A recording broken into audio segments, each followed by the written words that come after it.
I totally I'm disagree. An asshole. I totally disagree. Worship me. Look what I'm giving to you. He's giving us the dinosaurs. No.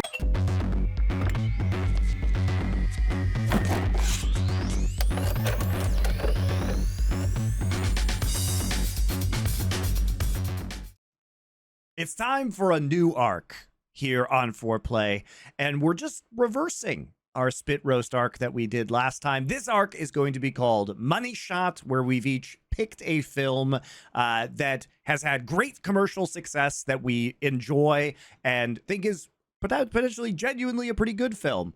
I have reversed my selection of a Michael Crichton movie that was a horrendous bomb and was critically panned, The 13th Warrior, and taken a Michael Crichton film that was very well received critically and I believe was the first film to make $1 billion at the box office, which was Jurassic Park from 1993. Thorin and Richard have chosen gangster films. The Godfather, Part 1 for Thorin, Goodfellas for Richard Lewis, and again, we're rounding it out with Roger Ebert.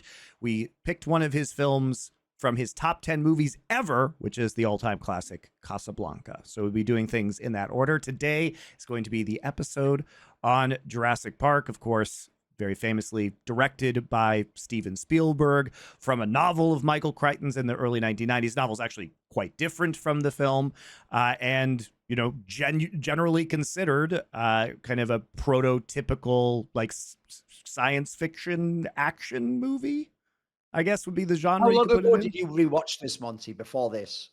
Maybe 2 or 3 years. Okay. So relatively recent. Me and Duncan are coming in like it's still the spit roast. At the outset, I found this actually fell very short of my expectations. I haven't watched it for maybe 10 years, so I was just wondering if you go on a double down, go for it. You could obviously be the champion of this film. I am. And you know, this is obviously like I grew up watching this movie. I grew up reading this book. As I said, when I was a kid, I read a lot of Michael Crichton books. So this definitely is, I would say, I view this through rose-tinted glasses, but I watched it again. And I think what really sticks out to this movie is, for me in this movie, is just like the pacing is incredibly good. I find the character setups to be really interesting and unique throughout this film. I think the first 10 minutes of this movie are just paced incredibly, and the way that they double up on some of the scenes in order to set up the story and kind of introduce you to the different characters is really, really tight writing and really tight filmmaking. And I think it kind of appropriately kind of puts you into the middle of the action. So especially the beginning of this movie, I think is among my favorites, like starts of a film. That's interesting because there's no nice way to put it. I thought the intro to the film sucked ass. I actually couldn't remember the intro. For me, so for me, how I expected to remember it was like I remember it pretty much. It's Sam Neill and he does the thing with the kid and the raptor claw. Then he's on an island talking to Richard Attenborough, who definitely didn't have a Scottish accent in my brain. More on that in a moment. John Hammond, and I'm delighted to meet you finally in person, Dr. Grant. Then they're immediately on a helicopter. Yeah, totally. They're immediately on a fucking helicopter, and they're on the island talking to that guy who isn't Charles Dance. It takes so long to get to the actual dinosaurs breaking out. 30 minutes, by the way. I thought that was like 10, 15 minutes. I know. Yeah, like, and then obviously, what I will say is, I mean, very much a film of two halves in the sense that I found the first hour to be very strangely paced. I'm not saying necessarily bad, but kind of just didn't feel like it was a smooth like when you're going up a roller coaster, you don't want any dips, you want the smooth, consistent climb, and then you go into the action. It didn't do that. And in particular, I will always say this: if you're ever making a film and in the opening scene someone has to die or, you know, be in trouble, in peril, like shoot her! Shoot her! Shoot her! right, like that ridiculous opening, right? I need to know who they are, and I need to know why I should care that they're in peril. You didn't care about and this guy, right? Who gives a fuck? Right. Like, you got to give me something. Like, show me him like leaving the house for work, putting on his hat. Like, right, love, I'm off to fucking handle the dinosaurs. Yeah. Because I didn't give a shit. So it's like the peril doesn't matter, and it's 30-40 minutes before I can even link what I'm seeing in the opening scene to the broader context of Richard Attenborough's theme park. So I actually think that's poor writing. But if I was to I totally disagree with this. Sure, but just the final point on it, and then you can rebut. I think if I was to wager what happened, I think the studio said, look, it's a fucking dinosaur movie and it takes us 30 minutes to see the fucking first dinosaur, so let's just have some action at the start, hook people in. And I think that's probably what they were thinking with the writing, but for me, it didn't work. Okay, so the funny thing is... Oh, go on. I actually love the opening sequence this movie because I do think that it's, for me at least, it's very effective in like drawing me into the danger that this island presents. And there is a ton of foreshadowing in the start of this film, in the start of Jurassic Park, that actually I think is very effective because a lot of it is basically, you know, it comes true later on in the film. And so I think you get to see the danger that is present, and you get a sense of Muldoon's character. Now, is Muldoon's character super interesting? No, he kind of is that Hemingway, you know, game warden, hunter, you know, East African hunter stereotype, right? He's not super interesting, but you kind of get that right in the moment. And what is he? You know, he's very cautious. He's very deliberate.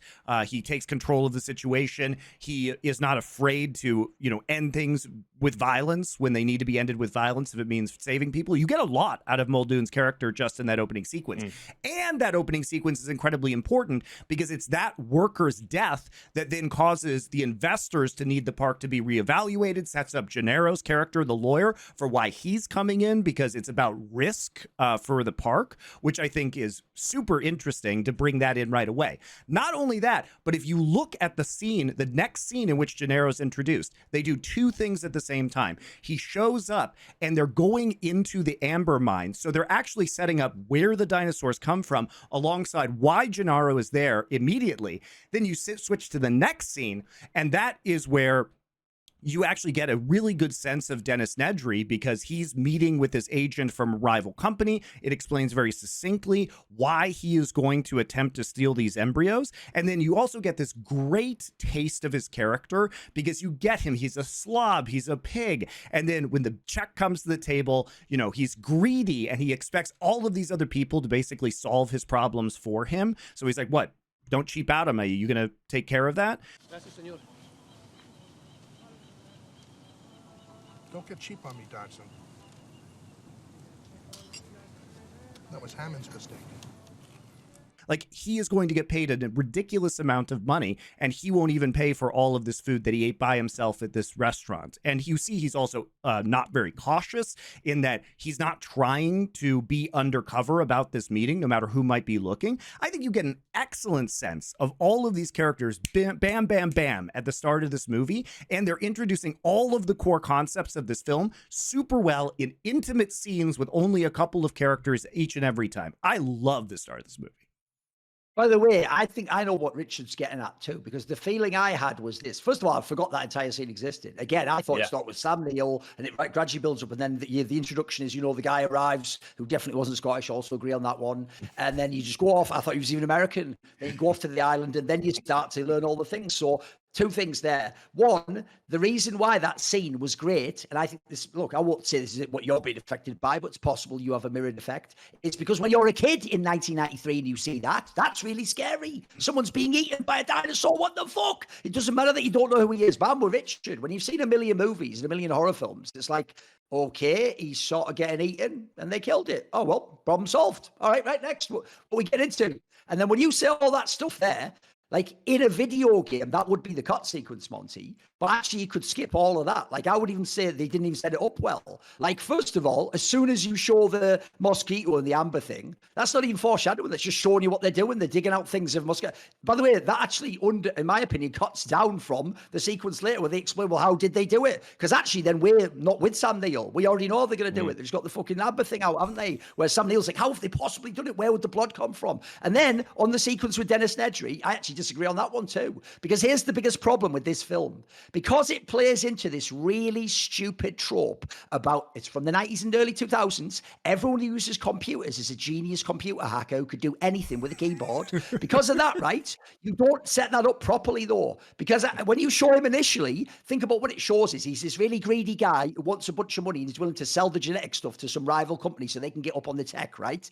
Then you see this sequence, that should have been the first sequence, with the fucking Richard Attenborough guy, where he's going like, look, I need more money or whatever. And he's going like, listen, I don't care about that. That is mental, because here's what no fan of this movie ever thinks about. Dennis Nedry was 100% correct. He is the entire safety of this park with fucking dinosaurs on it relies, and by the way, they even turned out to be breeding, so they could have escaped as well. It all relies on this one guy. He is actually the most important. By the way, in any real life scenario, he would get the infinite amount of money. He would already get that money from Richard Attenborough's character, because he was right, Monty. I'm totally unappreciated in my time. You can run this whole park from this room with minimal staff for up to 3 days. You think that kind of automation is easy? Or cheap? In the end, your beloved Samuel L. Jackson could only fuck up everything by rebooting and going, have you tried turning it off and on again, sir? And in doing so, actually gets people killed, by the way. Actually allows people and the Raptors to come out, which, by the way, murders the Muldoon guy. By the way, that's all on fucking Samuel L. Jackson's character. You don't ever do anything with tech when you don't know what you're doing. Dennis Nedry was a genius who apparently did 2 million lines of code and manually put shit in there and hid everything. Yes, he was greedy. Yes, all that. But here's the scenario, right? Why push him to that point? When someone's like that, you just fucking give him a bit of money, you know what I mean? Just give him a bit of scratch, there'd be no problem. That's the weirdest part. You're willing to fund a fucking guy to go, nah, oh my God, dinosaurs, I get 3 years of funding. Dennis Nedry's like, yeah, I've just made on the 4 millionth line of code, sir, that only I can do. Can I have mayhaps a chocolate bar? And you go, listen, dickhead, I told you once. I'm not going to tell you again. Do it all now and don't ever betray me, because I've given you no reason to ever be loyal to me. So that is mad, because if you did that scene first, Monty, now I know why he's selling out. You've made it so I'm just told he's bad, but then I see that actually that's not even that bad. I think it's totally reasonable that he's like, well, I should have do all this myself. They're treating him like he's the janitor, for fuck's sake. He did the whole coding of the system. Everyone in his office disrespects him and treats him like a bitch. So freedom for justice for Dennis Nedry. Justice. I love the Dennis Nedry apologist. And by the way, I felt so don't worry about it. I will say, like, one of the things that's very different in the book is that John Hammond actually dies in the book. He's kind of like, you know, punished for his arrogance. But I think we'll get to this. I actually think John Hammond's a very interesting character in the movie. Do I think that they treat him a little too like kindly grandpa instead of like evil Walt, or let's put it this way, more evil Walt Disney? Yeah. Which is like, I mean, he was meant to be kind of based on that, right? I mean, yeah, I mean, clearly. Yeah. Right. Well, they referenced Disneyland in it, so they're obviously trying to draw the contrast. Yeah. Yeah.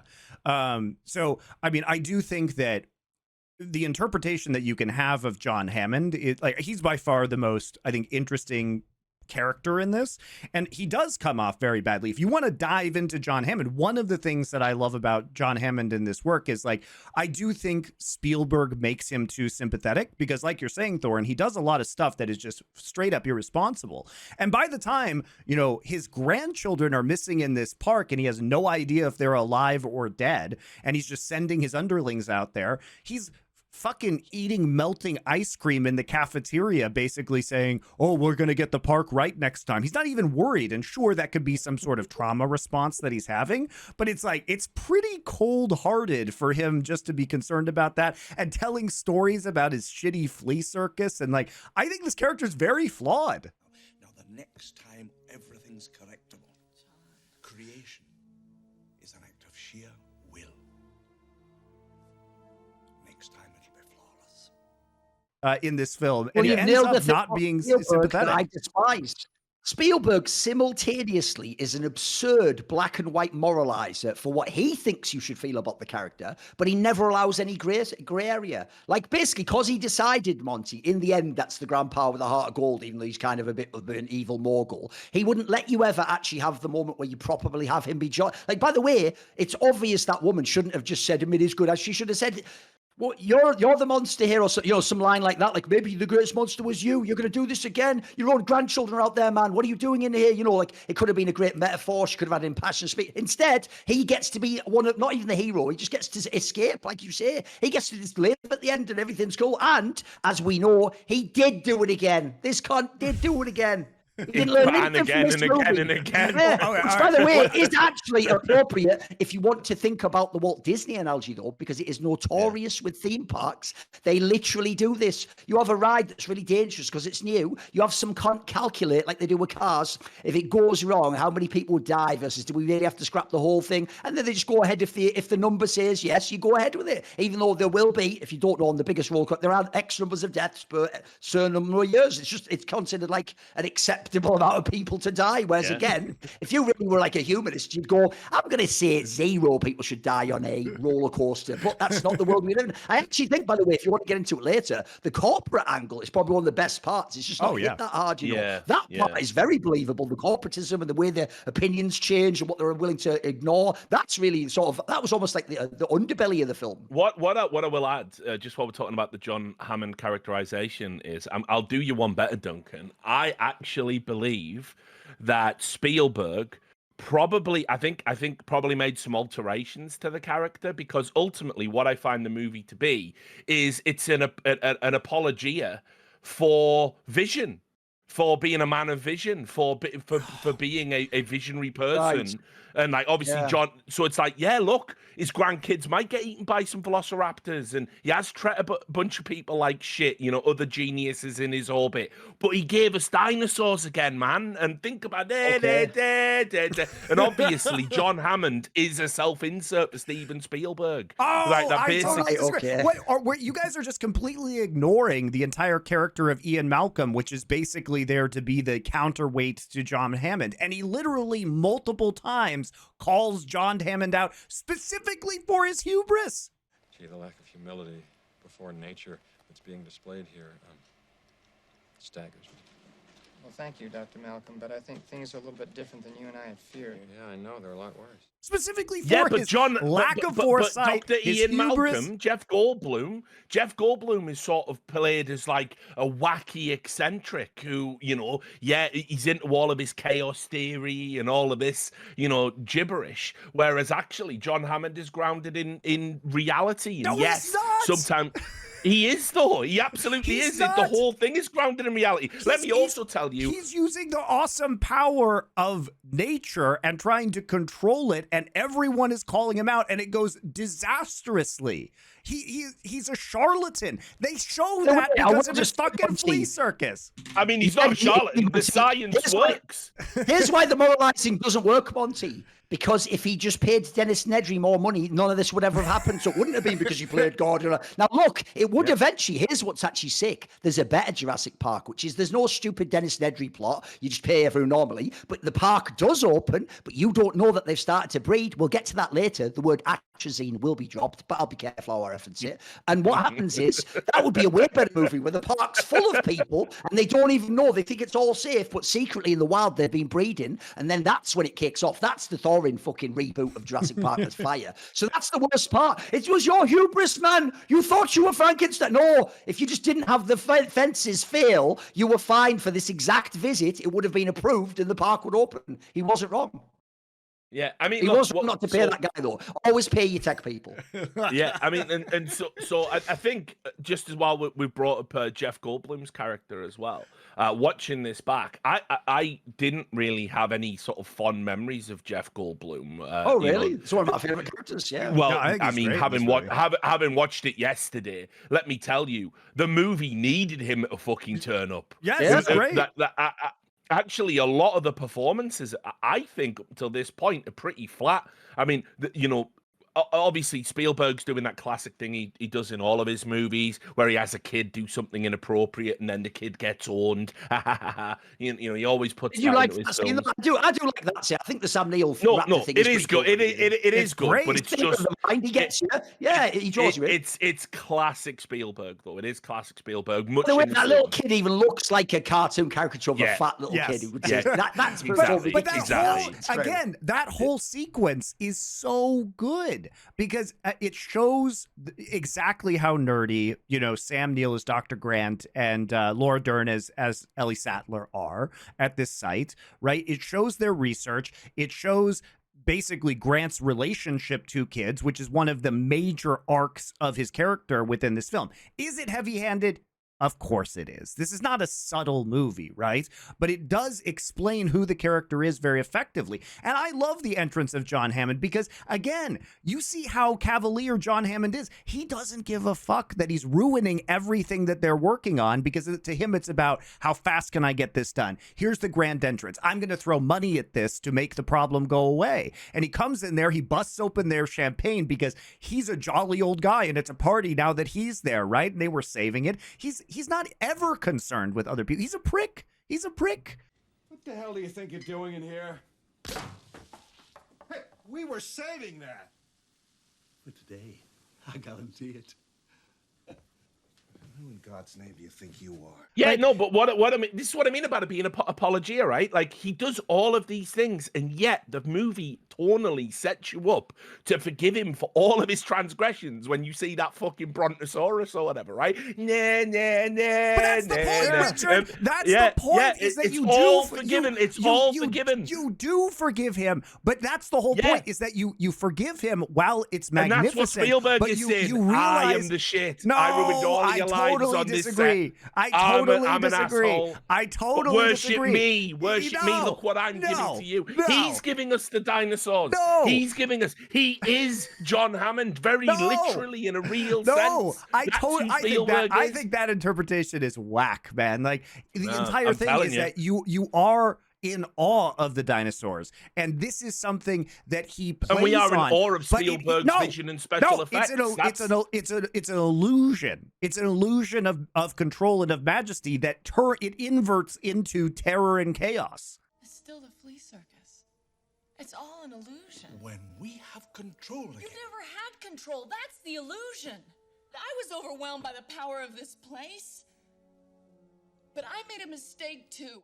That's the whole point of Malcolm's By the way, character. we'll just say it also, Monty, here's why it also doesn't work to moralize like Ian Holm, not Ian, the fucking Ian Malcolm character does. One, the Ian Malcolm character, as Richard says, is introduced as a stupid, irreverent guy who's very superficial, just trying to fuck someone else's fiance. So then later, you don't even know like how much of this is he? Is he making a poignant thing? Is he still just, devil's advocate or something? And then also, when you do the fucking the wonder of all the fucking magical stuff. Here's another reason why it doesn't work to go, you brought back creatures and you played God. If he'd only brought back the ones that eat vegetables, he'd have 100% had the greatest theme park of all time. He would have made infinite money and you could never, ever get in trouble. You don't need Velociraptor. You don't need T-Rex. All you need is, remember, a lot of people don't know this. There's like almost in most of the dinosaur universe, there's like a version that's a bit like, there's even one like a T-Rex that's smaller that's just eats fucking vegetables, mate. Like there's a version that always just does like the fucking herbivore version. So if you'd have done that, how would it ever go wrong? How would you ever get into trouble?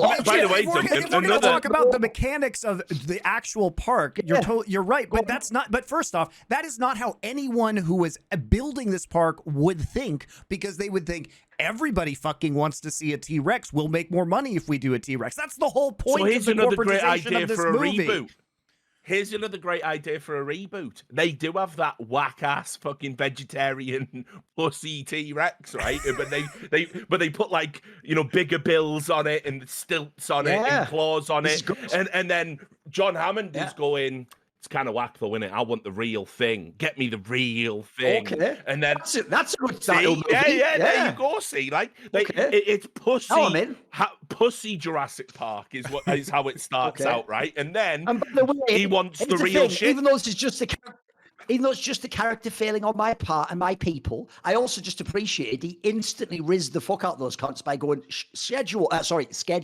Give it your endorsement. Maybe even pen a a wee testimonial, I could get back on schedule. To the Americans. Shout out.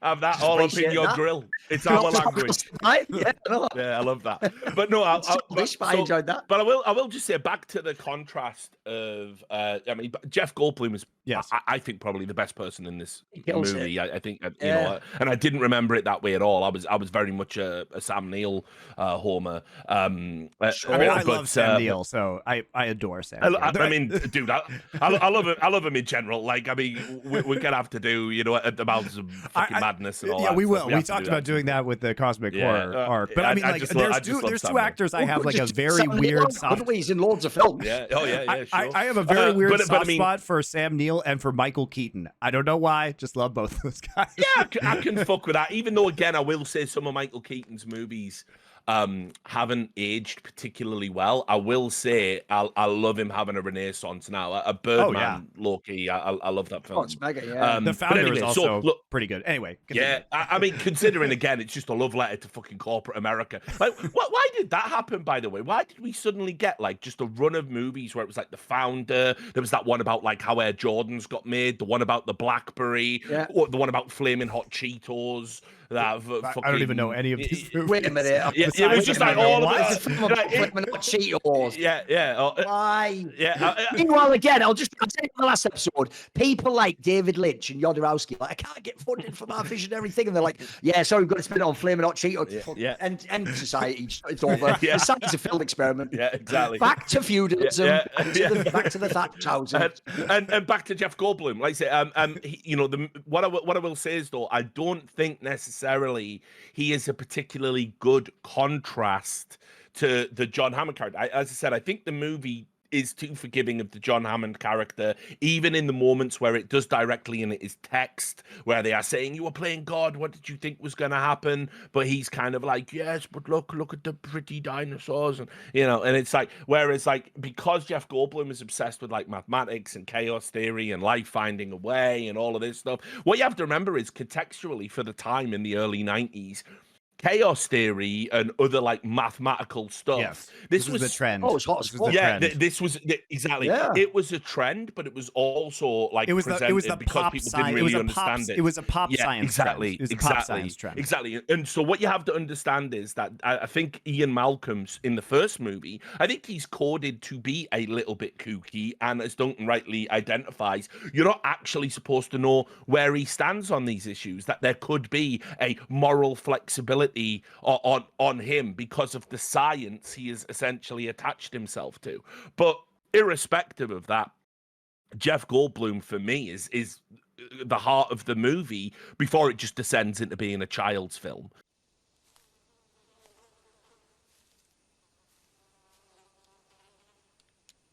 That is one big pile of shit.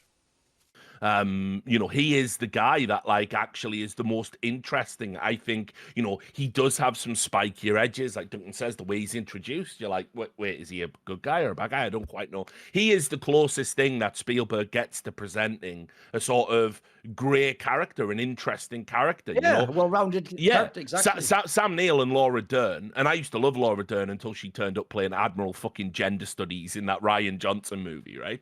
But I used to love Laura Dern because she has done a bunch of interesting movies down the years. But her and Sam Neill are just straight geeks. They just love their science. You know, they love having this opportunity. They're not actually all that interesting. You know, Sam Neill's obviously a bit of an anti-natalist, but then he gets a soft spot for these kids and all of that stuff. But it's like, actually, I think Jeff Goldblum is the most interesting character in the whole film. I mean, the rest, obviously, as well, are like park employees. And unfortunately, despite this movie having a fucking great cast, all of the fucking people are cast into roles that are so one note and one dimensional. Like the Dennis Nedry character, he's just the Seinfeld cunt. He is just fucking Newman. he is just him. Yeah, Newman, that's it. He's just Newman. He's just Newman. And, you know, it's like, unfortunately, all the other characters, and this is another aspect to the movie, which I don't know if you guys picked up on, but it bothered me right out the gate. Spielberg's worst excesses, he always goes back to being that kid watching them like Sunday afternoon specials, right? And he immediately with the shooter, with that, right? That scene that is just so absurd to open up a movie with, right? You get the classic guy who's like, you know, he is that like serial adventure, you know, like say going into, you know, the unknown parts of the world. Yeah, exactly. He's that guy, right? You know, the big game hunter character. Yeah. You know, it's a cliche. But then also when they go to the mine where they get the amber from, they just have that guy from the start of Raiders of the Lost Ark, and it's not even the same actor. It's like Spielberg, you do realize like there are some people who work on mines that aren't just like, you know, stereotypical Latino foreman. He's a digger. Yeah. It's like he literally comes in. The guy digging stuff up. You wouldn't be like that. Yeah, he literally comes in and goes, underlay. Like, I'm like, what is happening here? Like, mate, this is like really bad. This is aged terribly. Muchachos, échame luz. Why not? Because Grant's like me. He's a digger. But Spielberg, he puts that sort of stuff into a lot of his movies, most notably, obviously, the Indiana Jones films, and it's there again in this, and it's like, this is meant to be the cutting edge, you know, the cutting edge of science. It was slightly futuristic when Crichton wrote it, like slightly in a very, like, you know, near future. And I don't get that vibe from how it's coded right at the start. And indeed, until you get to the island, there isn't any sort of element of futurism in the film until we get there. And it's kind of, like I said, that's 33 minutes. I timed it. You know, you're not on that helicopter for 33 minutes. And I think that for me might be a little bit too long. I think I love the first 33 minutes of this movie. I don't know. I really enjoy it. Which is fair. I like to say for me, I think it just I want it to set up clear, classically written, defining contrasts. I want John Hammond to be like, say, this like chaotic element. No apologia. He is the embodiment of like corporatism. He is the Walt Disney. He is like, you know, objectively bad. There's no heart of gold, lovable grandpa aspect to him. In fact, I think it would be better if he was played by a slightly younger guy. And I think Richard Attenborough is actually, in retrospect, bad casting for what the character needs to be. I don't think Richard Attenborough, because Richard Attenborough is, I mean, well, actually, if you know his history, you all just see him as a granddad every time. You lovable granddad. Yeah, because obviously he's played fucking Santa Claus. Like, you know, it's like once you've done that, there's not really any way back. I disagree, you know, with you guys' interpretation as if there's no pushback on this character, because there's pushback almost immediately from Malcolm, and Malcolm is very specifically, even down to the costume choices, because he's wearing all black. Hammond is wearing all white. Like, it's not subtle, but they are set up as opposites almost immediately, and he does start fucking with him as soon as they get into the helicopter. And I think that the actual slow burn, so you get all of the necessary pieces to put together. And what I love about the start of this film is they set up all the individual dominoes. The dominoes are all different colors. You get the sense of, you know, okay, this, you know, each individual character, and then you start to knock down the dominoes. And when the chain reaction occurs, it happens very, very quickly as the park disintegrates. And I don't think it works emotionally or in terms of plot unless you spend the time to set up those dominoes. And like I said, the first 10 minutes of this film have 3 or 4 scenes in it that like go by really quickly, but they're actually very clever in the way that they're introducing us to these characters and the way that they're putting forward these scenarios, because we get an action sequence, we get the reason why the new characters are going to the island, we get the concerns from the investors, we get the pressure on John Hammond, we get to learn about John Hammond's character as he goes in order to talk to Grant and Sattler, right? We get the reluctance of Grant and Sattler to go, their motivation. So all the character motivations are actually very cleanly set up in the first part of this film. Then we get introduced to Malcolm. Then we get more foreshadowing, because you get these huge sweeping shots of Hawaii. Kauai is the island where they shot this island on. Kauai has a very famous coastline that you see in the helicopter shot. Then you get this kind of rocky landing, which again, you know, is a little bit of foreshadowing, like things aren't going right already. And then they have some really clever, like, visual bits. So, for example, Dr. Grant, like, can't put his seatbelt on. He grabs 2 female ends of the seatbelt and ties it together, which is a foreshadowing of the female dinosaurs like finding a way later on in the film. So there's like a lot of breadcrumbs here, and there's a lot of setup that I really enjoy. And honestly, I think for the time, look, this is it's an interesting mix of practical and CGI effects, but honestly, like, I love the score to this film. Like, I think John Williams like crushes it with the theme song. It's one of the most identifiable movie themes ever. It's great. Sure, yeah, and not only that, but I think that Sam Neill and Sattler kill. Like, Sam Neill and Laura Dern kill the opening scene when you see Laura the dinosaurs. Dern is fucking ass in this film, by the way. I was just waiting, but keep going off if you want. I think they kill the moment where they see the dinosaurs, and you really get like part of this movie is the childlike wonder. Yeah. It is an immense scene where the reveal is so well done, where Sam Neill sees it and he's like taking off his sunglasses and he's turning Laura Dern's head around, and then you get the John Williams theme coming in and the Brachiosaurus. Like, it's a fucking banger, man.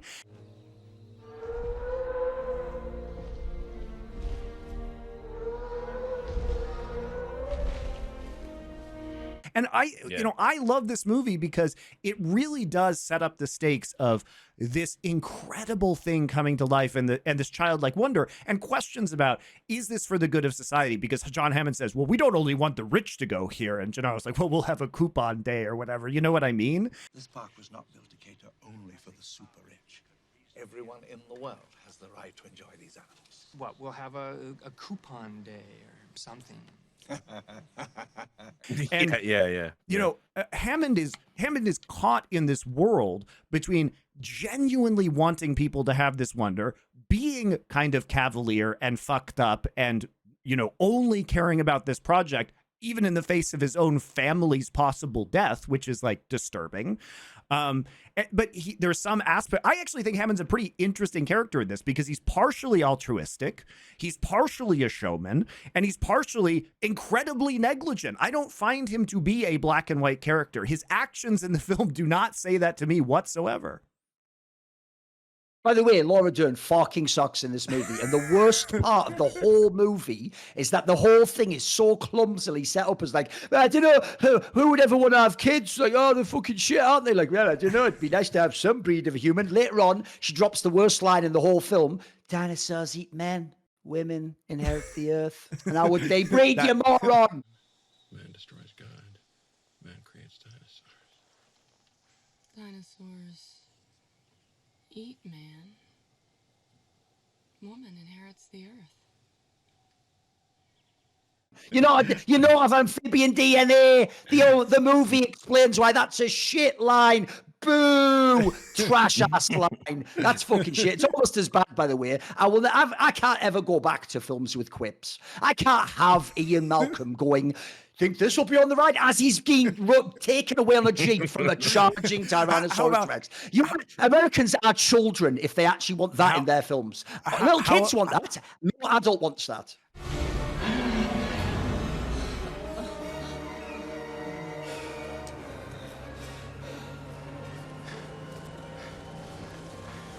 Think I'll have that on the tour?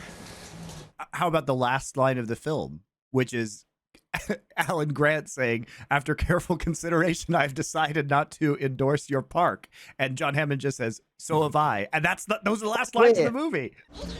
After careful consideration, I've decided not to endorse your park. So have I.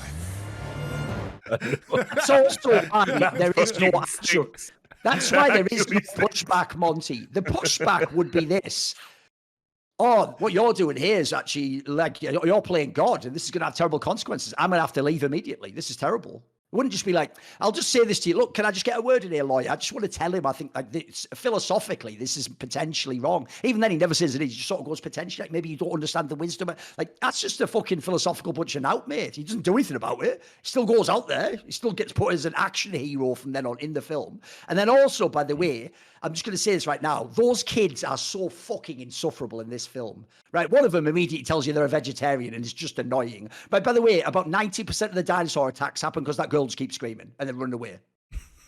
If that girl's not in the film, the same bunch of characters have like a chance to get away. It's not as obvious. Like it's not as many obvious like ridiculous jump scares. Also, think about how badly to be annoying.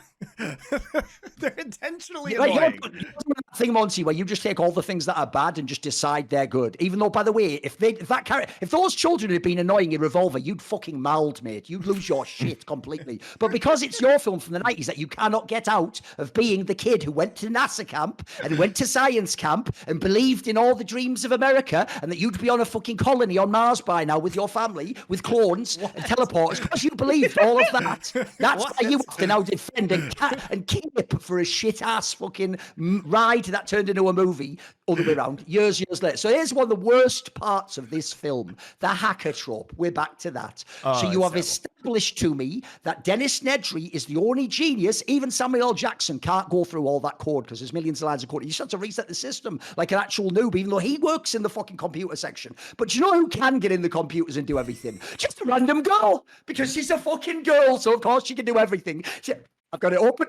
I'm closing things down. Oh, what's that? Are you trying to close a door as I'm doing this? Well, you won't believe it because that's made the door close. Well, I've just done that for no reason. I can't know, by the way, where you are and what you're doing. But I'm just going to close that door, lock it right when the fucking raptor's trying to get in. That is fucking terrible writing.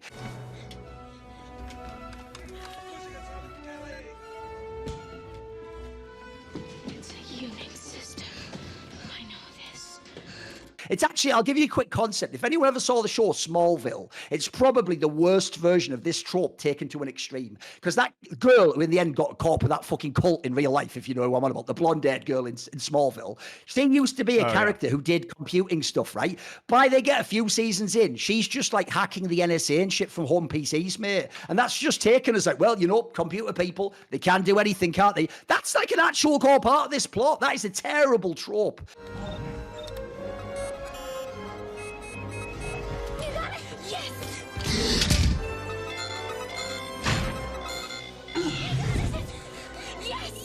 That trope is that's like another very 90s trope as well. Yeah, like very 90s. I mean, we saw it in the Sneakers, which was a year before this exactly. one. The problem is that you could have had the whole film work, even the natalist part. You could have had all that work to grant just with the kid. The kid was actually pretty decent. The boy, the girl is fucking terrible in this film. Like she's just fucking ass in the whole film, mate. I mean, I didn't enjoy any of the story. Once it devolved into the kids being chased by dinosaurs, I was like, wow, this actually fucking sucks so much. This like is so not enjoyable for like an adult. And like, listen, it was a kid. It was mega thrilling. I remember seeing it. You were the kid, obviously. It's terrifying. Well, yeah, of course. So here's what happened to me, right? I know you guys know this, but I wanted to just put this in anyway. So the first time I saw Jurassic Park, I did not have a good, enjoyable time. I'm sure kids must still do this, but what we used to do when I were a lad is all of the teens, we would all get together and we would all go to the cinema. There was a place in Middlesbrough called Teesside Park, and they had a bowling alley and a bar and an arcade, and so you know you could sneak a beer if you let your fucking shit little wispy beard grow out, and you could go and watch a movie, and you would hang out there, and there's an arcade, and you would hang out there all day, and so all of the girls in your social group and all the guys in your social group would all go to this one place, and we'd hang out all day, and so we went there. Jurassic Park is the movie. And, you know, this was quite insane for the time, particularly in the Northeast. Teesside Park has like fucking 12 screens. 12. Think of it. It was trying to be like an American multiplex thing, but it was ahead of its time. It never really made it. So. Yeah. 12 screens under like one roof. They expanded it later to 16. Like in the day when it used to be like you'd have three and one would be big and the others would be like a room, basically. So this was insane when it came out. Yeah, it's no joke. This was insane. It was such success. There was like the first cinema I ever went to, I think, was in a place called Hordham, which is like one of the fucking poorest, most horrible places in the Northeast. You can buy houses for like £3,000 there now. Nobody wants to live there. And anyway, it's like it's exactly like Duncan described. You had one screen that was like big, you get about 60 people in, and then the other two were like these tiny. You may as well be watching it on a fucking TV set. It's ridiculous. It's like right far away from you, yeah. But I'm guessing you just got to sneak into all the films. This is the premise, right? No. What happened was I went there with all of the social group, and because Jurassic Park was the film, It's another event film, exactly. Yeah, they were on. It was on like 8 of the 12 screens, right? Right. There was something insane like that, and people were just fucking packed out to go and it see was the out movie for in the months and opening months and week. months. I remember this is one of the ones that just kept running, mate. Just kept running. Yeah. Yeah. Well, I mean, it was the first And people movie. had seen it 2-3 times. Everything. Yeah, it was a massive thing in the UK. It was the first movie in the US to make over $50 million in its opening weekend. It made over $1 billion by the end of its run, which was crazy. It was. It pretty much launched, I wouldn't say launched the concept of the blockbuster as we view it now, but like the event movie with all of the tie-ins and all of the commercial aspects. There hadn't been anything like this since Star Wars. But here's an interesting fact about the commercialization of this movie too, is that because Steven Spielberg had a take of the actual money that the film made, he himself alone made $250 million off of this movie. He just copied his mate George Lucas's trick and just made all the merchandise. But here's the thing. He has made, from this film, the $250 million he's made is the most still that any one person has ever made from a movie, which is crazy. Yeah. So anyway, back in time to Teenage Richard, right? So I went to see this. I met up with all my friends. We were all being funneled in to, screen number 5 or whatever it was. And literally me, the last person in, hanging at the back, like, trying to be cool, talking to people. I got told, it's full now. Sorry, you have to go into the next one. And so all of my friends... Yeah, all of my friends went into screen 5 and I had to go into screen 6. And I was going, can I not just get in there? There has to be at least one seat. And they were like, no. So I went into screen 6. Now, unfortunately, screen 6 had, I guess, I'm trying to put this as delicately as I can, but there was like a group of people that were from a special school, I would imagine. And they were having like a trip out to the cinema with teachers and chaperones. And anyway, I'm guessing they were all, they were all sat there in front of me. And I'm sat behind, and again, because it's packed, I'm already sat next to strangers. It's already kind of awkward anyway, because it was just, like I said, packed to the rafters. And trust me, the movie, when it got to the actual dinosaurs, these kids couldn't handle it. They couldn't handle it at all. Like, they were instantly scared. And because one got scared, the other got scared, and they were all, like, screaming. People had to come in. People were, like, climbing over me, like, what's going on here? Why are these kids screaming? Like, they absolutely lost it. They couldn't handle seeing a fucking T-Rex. And by the way, why don't you know what I mean? Like, don't scare them. This movie was like the equivalent of like PG-13. There are some scary scenes for kids in this film. It is kind of scary. So anyway, I had a fucking terrible time. Right? I came out of the movie. All of my friends were all there. Everyone's all paired up. All got your weekend girl or Wicked. Yeah, and I've just had a trauma. I'm just traumatized from this fucking film because of my experience for it. Anyway, fast forward. I actually did go back with some friends to go and see it again. And I do remember it being fucking wicked. I remember it being great when I was like a teenager. I was like, yeah, actually, that's a fucking banger. Special effects, unbelievable, still hold up to this day. Action, I remember it being action. The problem is, when you're a grown-up, the idea of children outsmarting dinosaurs and fucking using PCs, as an adult, you just go, well, they just get eaten. They just get eaten. They just die immediately. They're kids. They can't do any of this. They can't fight off a fucking pack of fucking, not just any velociraptors. It's implied they're like super intelligent velociraptors, right? These dinosaurs who can kill a trained big game hunter. A guy whose job is literally to handle velociraptors.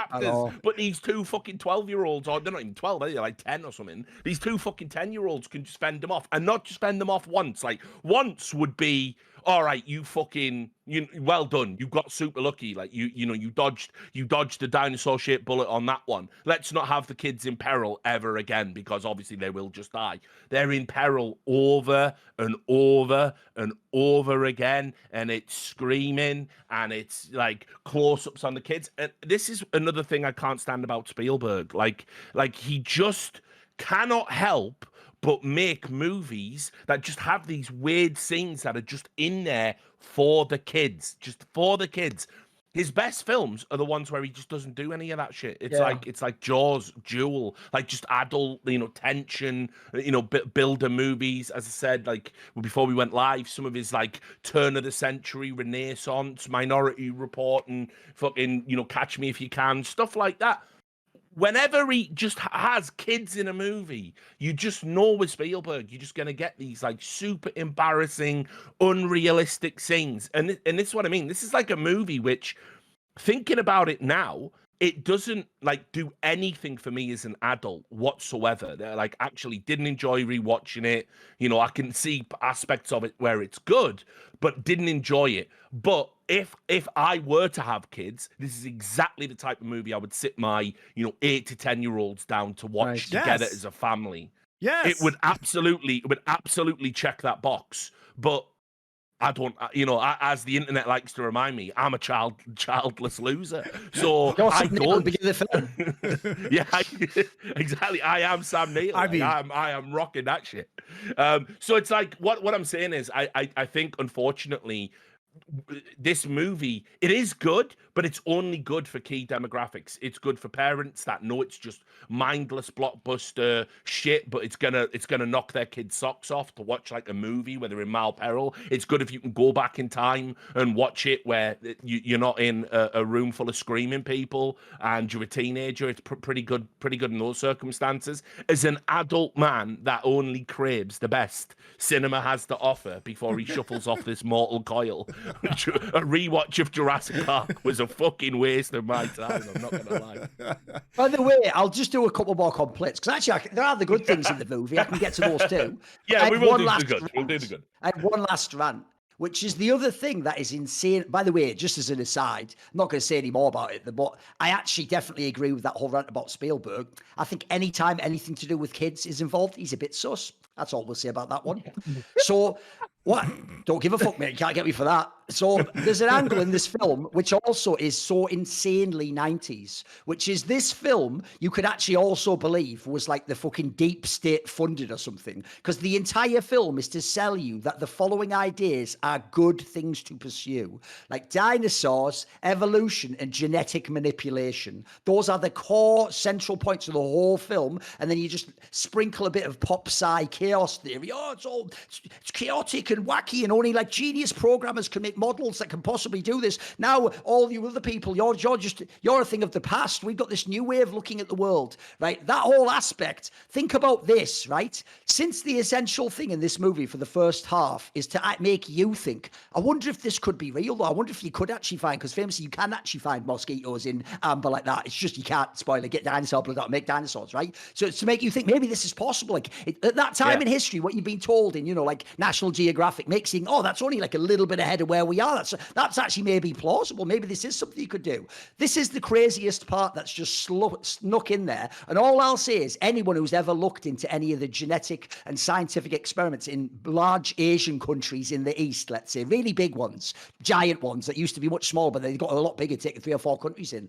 Those ones, right? If I was to say to you, Monty, wouldn't it be a cool idea to make chimeras mixing species? You'd go, oh, that's horrific. That's actually immoral. But in this movie, it's lovable. Oh, we're just going to take... What happens is when we get the dinosaur, well, obviously not silly, it's not going to work well with DNA. Just pop a bit of amphibian DNA in there, and we've just got dinosaurs. What's weird, by the way, is they look identical. They're just normal dinosaurs. I'm sure there's no possible second or third order effect of having this amphibian DNA in there, because here's an angle I'm going to tell you. I won't say the rest of where this comes from, but this idea that, like, that's where the chaos theory manifests, which is that, like, first of all, that is fucking insane the way that is presented. There's no way a mathematician who believes in chaos theory and evolution and presumably is not actually a spiritual person would ever say life finds a way. Implying that a group composed entirely of female animals will breed? No, I'm simply saying that life finds a way. That is teleology. That is the opposite of chaos thinking and evolution. Evolution, natural selection, I've always told you, is a cheese grater and matter is the cheese. It just goes through where the holes are. There's nobody designed the holes. There's nobody changing the holes. There's nobody going, this cheese isn't quite squiggly enough. Make the holes good. That's God. That's a creator. That's intelligent design. They don't believe in that in this film. So his concept is like, if you leave it, you think you're God. You're playing God. By the way, I don't believe in God. I don't know why I keep using the metaphor of God. He's supposed to be completely useless and you're not even exist in this universe. But the thing is, life itself, it'll sort of get its own back on you. And if you go, hey, life, you can't breed, it'll go, watch me. I'll have it though, won't I? And you know what? I've only got to bloody done it and fucking bred. So that part is mental in and among itself. But this is the worst part. This film itself, which every human being ever who lives in the West has seen of a certain age, shows why you are an utter cretin if you ever laughed at anyone for suggesting chemicals could turn frogs gay. Because literally the same plot of this movie happens in real life with amphibians. When they encounter like a pesticide called atrazine, they can actually have a reaction where they change sex essentially, and then they can breed and other shit like that can happen. And that's literally what that original line meant. You just never looked into it, even though it was core built into the plot mechanism of your favorite childhood movie that everyone has vividly in their mind. So that part is mental. I'll just throw this in as well. It was a cool idea, the Robert Muldoon level Sam Neill description, theater of the mind, of what being hunted by a pack of raptors would be like. That's a great idea. The idea, as he describes at the beginning, the identical thing is done to Robert Muldoon, that they get onto the side of you, right? One, I'll Great just callback. ignore the action for a second. That's a great concept. The way they hunt and kill him. Remember, logically, Monty, he's a big game hunter. He can kill lions, he can kill tigers, and kill crocodile, but he can't fucking do that because he's never hunted raptors. He's only had them in cages. Here's where it's mental. One, the idea he goes, clever girl, and doesn't just instantly shoot it. Like that. I don't want Chandler Bing in every film. Can I just have real characters?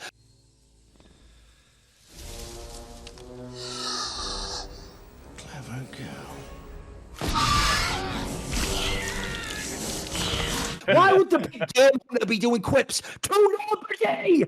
It just shows in the camera. You broke the fourth wall like fucking Deadpool to go, oh, golly, oh, clever girl. Who were you saying that? Who were you saying it to? If there was another character there, that would make sense. And then also, the other angle on that one was, what was the other thing on that? Oh, it's just the part about shooting them. Oh, that's it. The intelligence angle is taken so fucking beyond the pale. Now, no, it's one thing. Even the idea, I could maybe even believe the idea. I'm giving you a fucking break and a half here. They could open a door.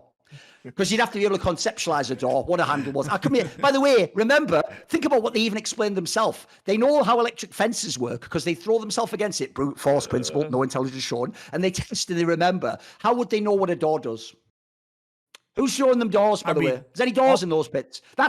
And then also, not only doors, you know how like polystyrene ceilings work, you know how fucking underground chambers with like, why is there a raptor just waiting down there for her to turn all the breakers on? You know what I mean? Like, this is the problem. The movie thinks it's way smarter than it is because Steven Spielberg thinks he's way smarter than he is. That's just bollocks. The intelligence of the raptors is stupid. And by the way, this is why I can't believe yeah, there's about 17 of them in this film, mate, including how you did a Deus Ex Machina for the really bad performance of that girl. That was brilliant because there are girls like that in the world. What's weird is every other character can be a fictional character, do all sorts of things, but that one girl has to just be the annoying twat that you don't want to meet in a fucking cinema. So the last thing is the ending of this movie is horrifically bad. It's one of the worst Deus Ex Machinas ever. So the plot goes, as they are surrounded on all sides by velociraptors, there's no chance to escape this. You will be killed. T-Rex just comes in and starts killing them all. Yeah.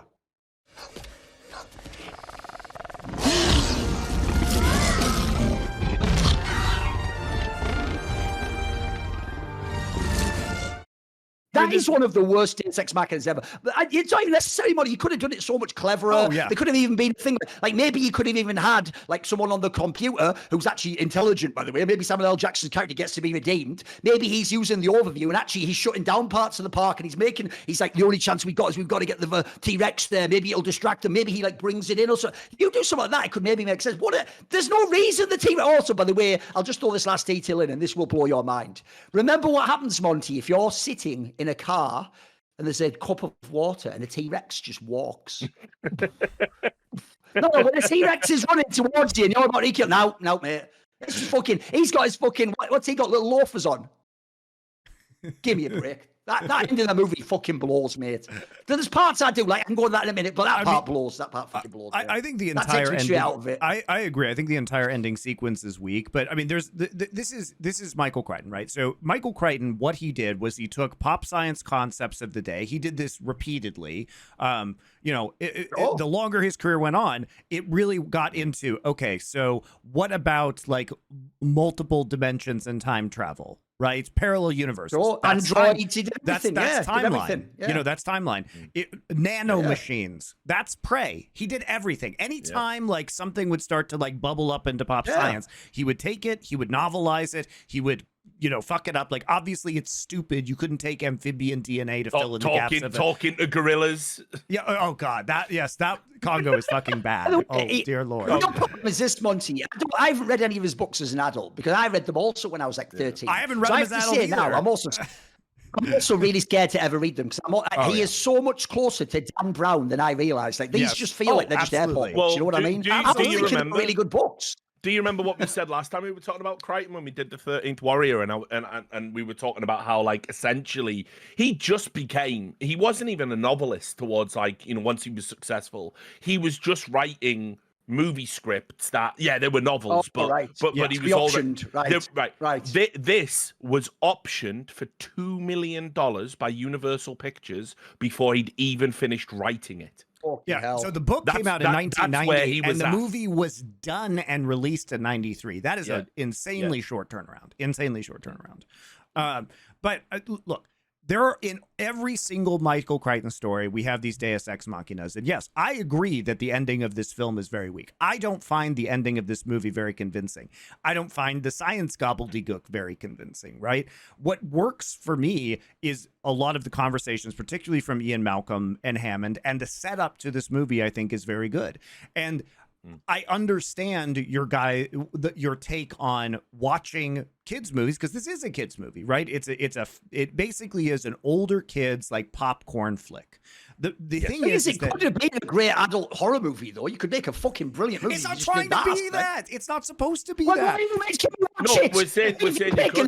you taking an arc where the whole premise was these are massive movies that are really good and you're making me watch it, but then gaslighting me that because it's for kids who I'm not a kid, I should go, it's not that bad. But I'm not a kid, so why would I like it? I don't get it. I think that it's very tightly constructed, and yes, I do think it's a good movie. Godfather, bro, you are going to like it. It is going to be a 10 out of 10. I'm not going to go, Monty. You have to realize there was a dickhead who said leave the cannoli. You don't have to worry about that. It's actually a dynamite film. You could have picked one too. You could have picked anything. You are Steven Spielberg. You have an unlimited check, and in theory, infinite vision, and you chose Jurassic Park. You could have chosen any film in movie history. No, I couldn't have because I was trying to pick a movie that did extremely commercially well at the box office, and I was trying to mirror a choice that I made. Yeah, and it has to be really good that we enjoy. You said that. I like this movie. I am painfully aware of that at this point in time. I am actually beyond painfully aware of that. But I don't think just because you don't feel that it was the perfect movie for your demographic makes it a bad movie. My bad. It just wasn't a perfect movie, Monty. You're right. You've got me on that one. You've nailed it. Tell you what, wasn't a 10 out of 10, so may as well just be a 9 out of 10 then. Bro, this is a 6 out of 10. Do you like that? You like them apples? There you go. I don't. It's fine. Like I don't really care. So you picked the 6 out of 10 one for the opposite. Of I don't agree that it is a 6 out of 10 movie. Do you know the biggest irony of all? This is the best episode of Spit Roast there was. It's just it wasn't in the arc. Because you're the only one who thinks this movie's good.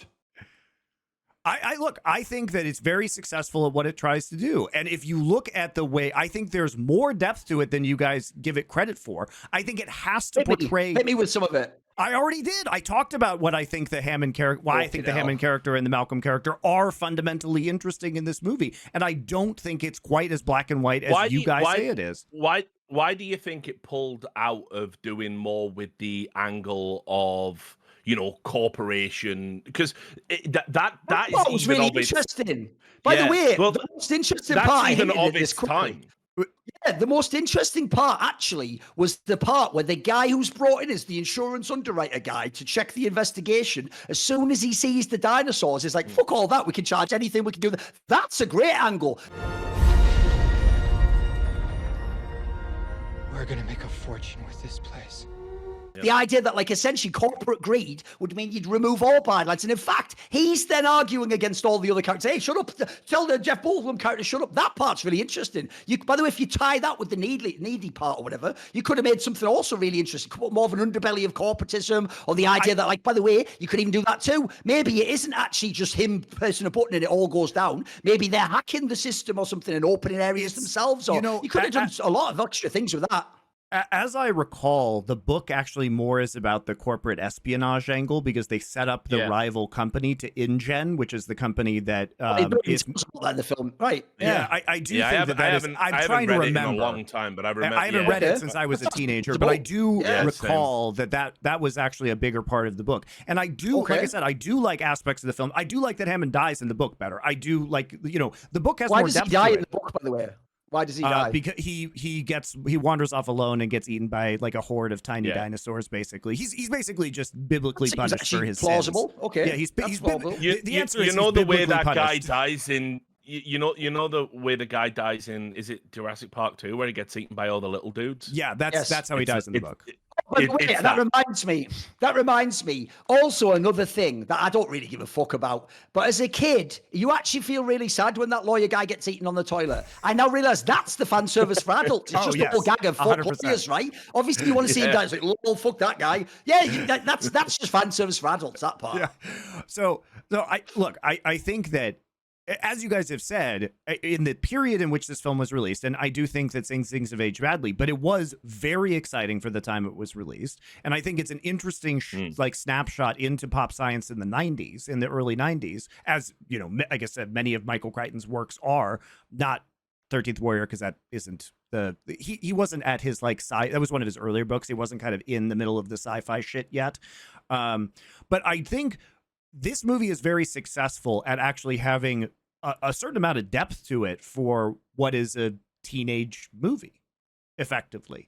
And I mean, what I would say that it does well, like for me, is that it does wrap up what is essentially standard family blockbuster fare. It's bookended with much more like interesting, like high concept.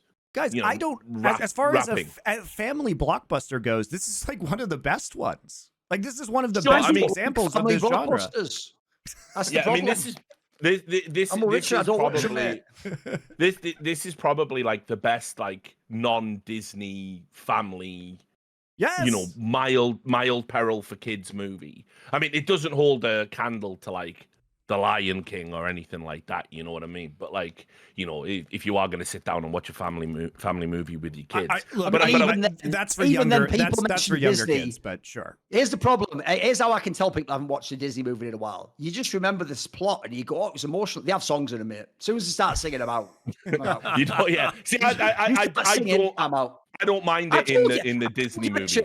The only musical I like is Bjork, Dancer in the Dark, and I'll tell you what. Families won't enjoy that film. You won't enjoy that musical. I have kids, so I've actually seen a lot of Disney movies recently.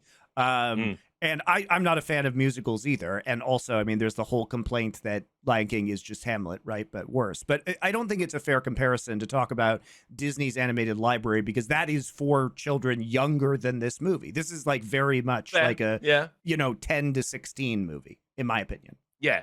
No, I get that. And look, I will say that in terms of like the effects work in this film, it is still fucking stellar now. It is. I mean, like unquestionably, like considering what they were working with back then and all of these great strides that were meant to have made since.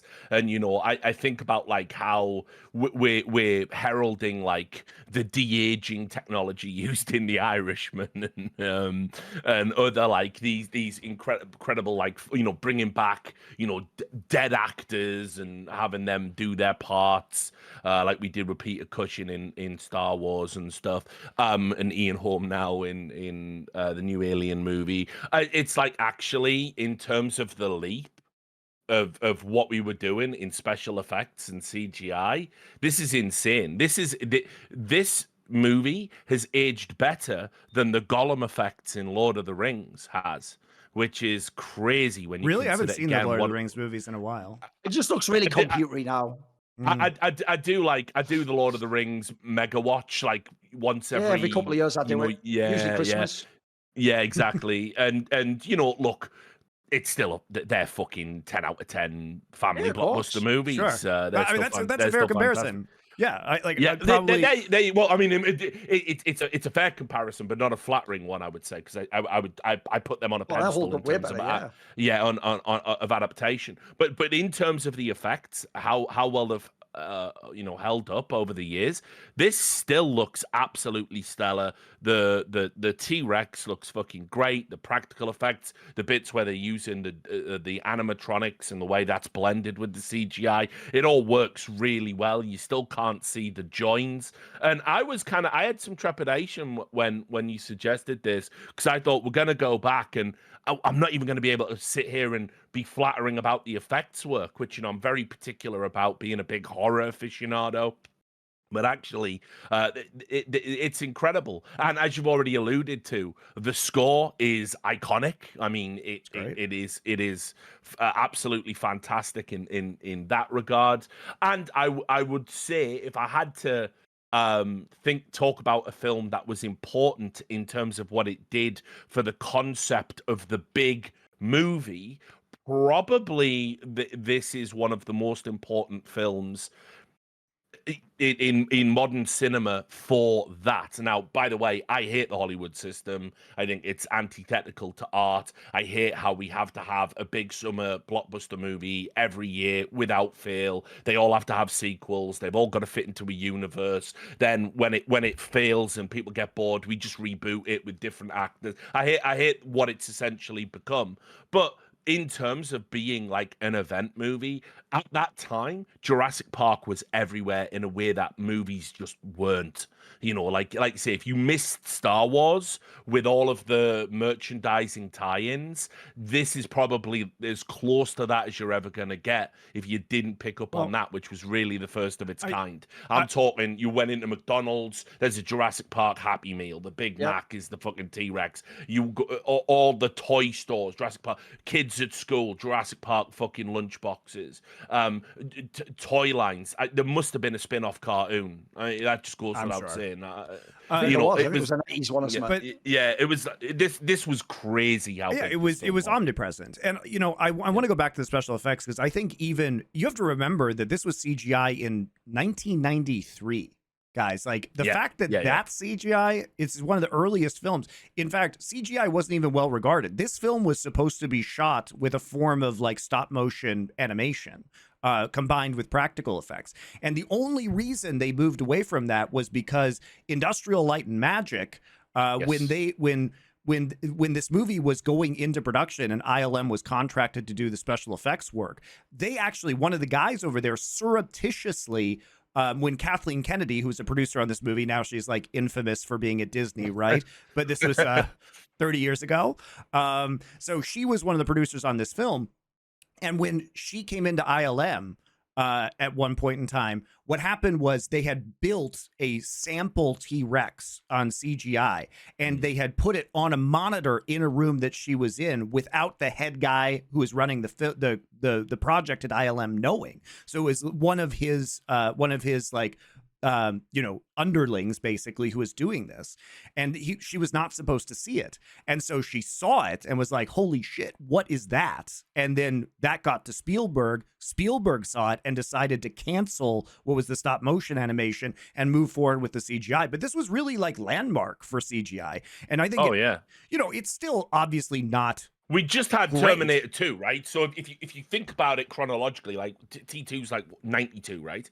So we just have T2, and everyone was saying the T-Rex looks than T1000 at the end result. I mean, and that also doesn't hold up, Think about the fact that Toy Story, which was the first major fully CG movie, wasn't even going to come out for another 2 years, and Toy Story looks like shit now, guys. Like the first one does not look good.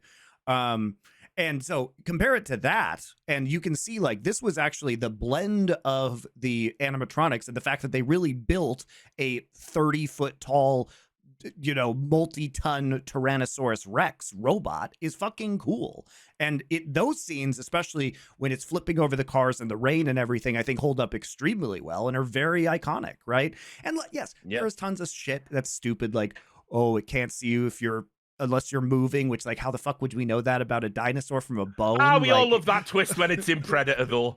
We all loved it, even though Arnie's not properly covered in all the mud, and it would just see him, and that's not how heat vision works. We all love that. Anyway, so whatever. So like, I'll let that one slide. The history of this film, I think, is actually very interesting in the way that it came about, and I think many of these aspects really do hold up, and I think the action sequences are really quite good in this film. The Velociraptor scene in the kitchen, I think, is very tense and very interesting, even though it is a dumb Deus Ex Machina that they can open doors. Yes, it's stupid. The T-Rex scenes are all really well done. It's so memorable from scene to scene, for me at least. Sticks with me forever. I just wish, for me, I just wish the kids were more in the background. I would have 100% enjoyed this movie more. Like, here's an example of Spielberg when he gets it right, and don't might disagree with this, but if you are going to put, like, a kid's sidekick in the movie, Short Round in Temple of Doom, right? Listen, I don't give a fuck. He's perfect. He's there for a reason. His backstory's immediately explained when he drops through into the car and he's driving him off. You understand they have a history. He obviously looks up to Dr. Jones as a surrogate father, which is why he's telling Willie all the time she's a fucking nightmare. But he's actually not in the movie a lot, and neither is the prince that gets took over by Carly because he drinks the blood and all that stuff, right?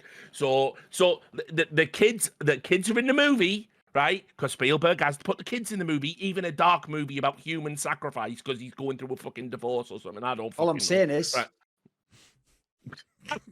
he's bringing it back. He's bringing it back, right? I don't have to say it, mate. You did it in your head. So anyway, but like they're barely in it, and they're in it just enough that it's not ridiculous. In fact, a good vector for the type of thing Duncan is saying is annoying in movies, which I also agree with, is the constant need for quipping, which, by the way, works in a Marvel movie when it's based on comic books, where literally the whole premise is you are looking at a panel and it is fourth wall breaking by definition. Yeah.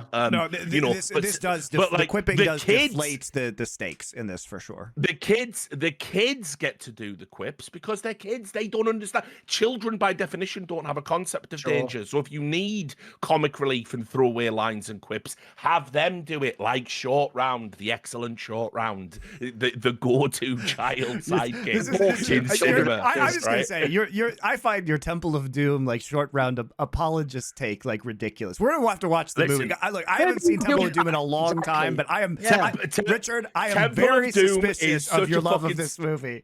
Bro, it is fucking slept on. I don't care.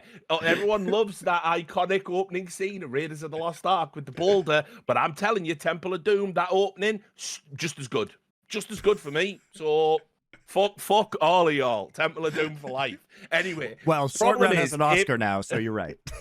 and mate, I cried. I cried. I fucking finally Short Round got his fucking appreciation. So anyway, look, if the kids weren't always the ones in the danger, right, and they just took it a little bit more seriously, like, I know this is probably a bit controversial. Could one of the main characters actually die?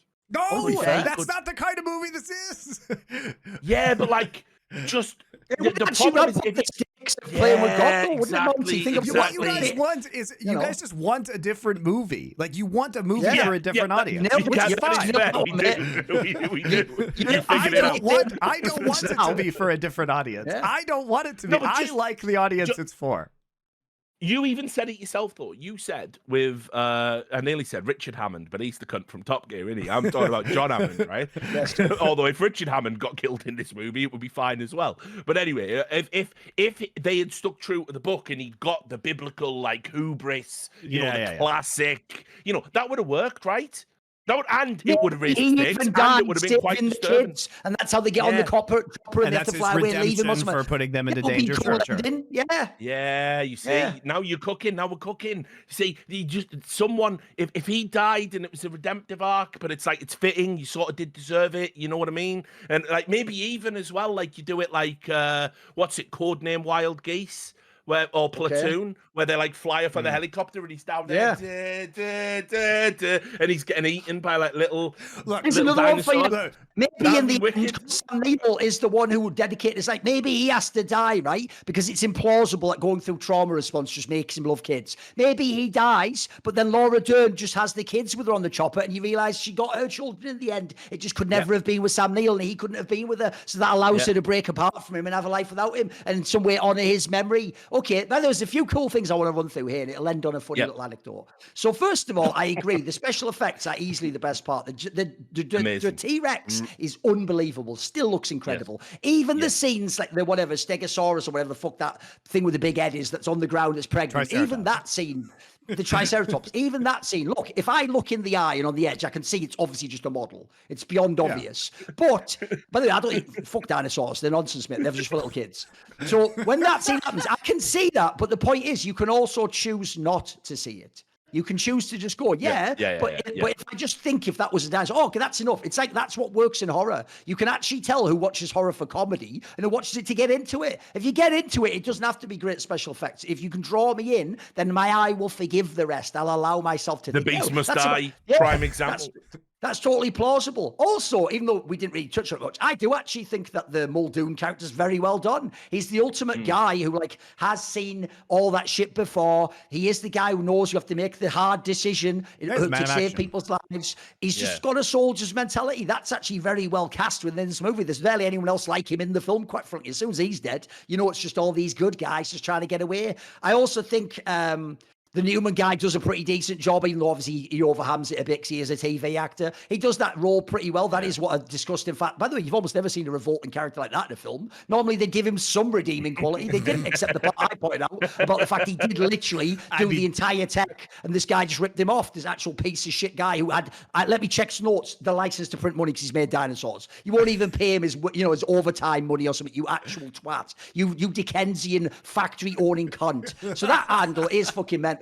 Even the science, you know what? If I blur my eyes a bit, I can sort of buy it. It sort of works well enough. I don't really go, but it's nonsense. And would it really be able to extract that? And could you ever make the thing? And also, would they then have the... Well, by the way, here's I think the the other core thing. premise is actually really strong. Yeah. Here's the thing, people who like evolution, it doesn't happen within a week, you fucking retards. It takes thousands and thousands of millions of years. That's your whole premise to excuse the holes in your theory. You don't just go, since eventually they would, by natural selection, eventually you'd get the ones that were sort of like amphibious and had the nature where they could go between. It wouldn't just happen instantly. That's why the Jeff Goldblum character is a bit silly in what he's trying to say. It doesn't really work. I also do think, by the way, that actually the scene where the T-Rex is chasing again the Jeep is fucking really, really good. That's actually fire. I remember that was famously in the trailer, but it actually was a very, very good scene.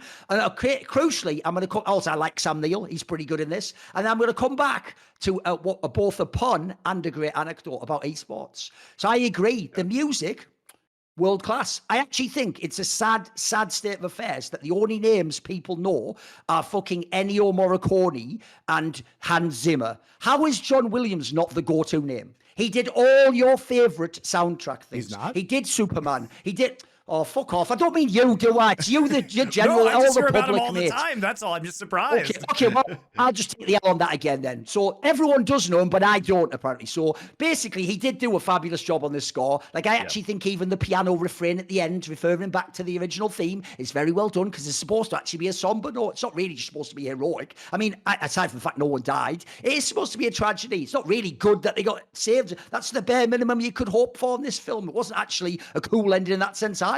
If anything, they don't hit that hard enough of like, that's, if anything, fuck that, I'm not a fan of your park. There's another quip thing there. Don't do that at the end. It should have been something like, this is something which should never have been, or something, it should be some really like philosophical, like hard hitting shit. That's dope. But obviously, as you said, what do you call a movie soundtrack? You call it a score.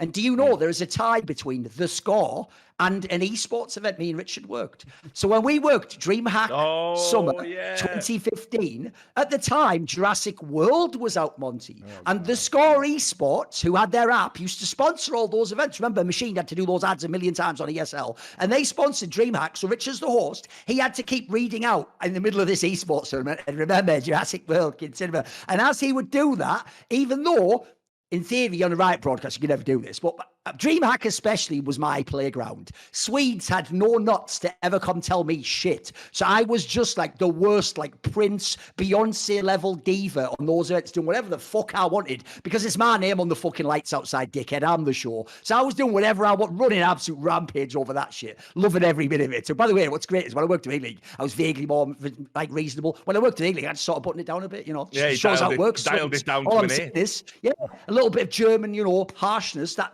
worked. Maybe the Prussian method worked on me. So when we were doing that, every time he would start saying Jurassic World, we would all go na na na na na na na na off camera, and so he'd just be doing that with like the Jurassic Park theme tune. And then I was doing all puns. Like, cause Slasher was there at the time, whoring himself out of the Score Esports, doing I don't know 2.5 articles a year for checks notes, what 6-figure salary? Yeah, one of those reasonable Jacob Wolf type characters who really hard working and deserves all the money. Cause he was there, I even made a great pun. I go, of course, if we're talking about bringing old dinosaurs back who have no place in the modern world, but enough about Slasher and the Score. The next segment, we're back in the green room. Richard comes in. He goes, right, you're not going to believe this, but the Score, the actual company, they've been on the phone. They say you're not allowed to reference Slasher, the Score Esports, like something mental like that, where it's like the only time ever they wouldn't come and get me, Monty, if I'm making a sexually suggestive joke, if I'm making an edgy joke about that. I could just literally say, I could point to a screen when Flusher was on it and go, fucking Gollum in it from Lord of the Rings. I could do all this and no backlash. He did do that. No backlash ever. But when I mentioned Slasher being like an old dinosaur on the Score, they put the kibosh on us. And so, yeah, that's also another vivid memory I have of all Jurassic Park themed films, is what a great weekend in Jönköping I had. Yeah, and now you realise why he's not another reason to hate Jurassic Park. Yeah, exactly. I mean, look, for me, you know, all joking aside, while the movie isn't my cup of tea, and in general, Spielberg has gone on to be a director I don't have a lot of reverence for. I find him very hit and miss, and I think his fingerprints when they're on his movies and they're immediately identifiable, his tropiness is too much. And yes, I've got, you know, by the way, when I was younger, had a great appreciation for Spielberg, obviously, but he's just done it one too many times now, where he's just made a movie where it's like, oh, did that scene have to be in there? Ah, God, oh, you've done that. Oh, he's the child actor. Ah, God. You know, and it's just like, also, he hasn't made a good film in 20 years, so which is a problem.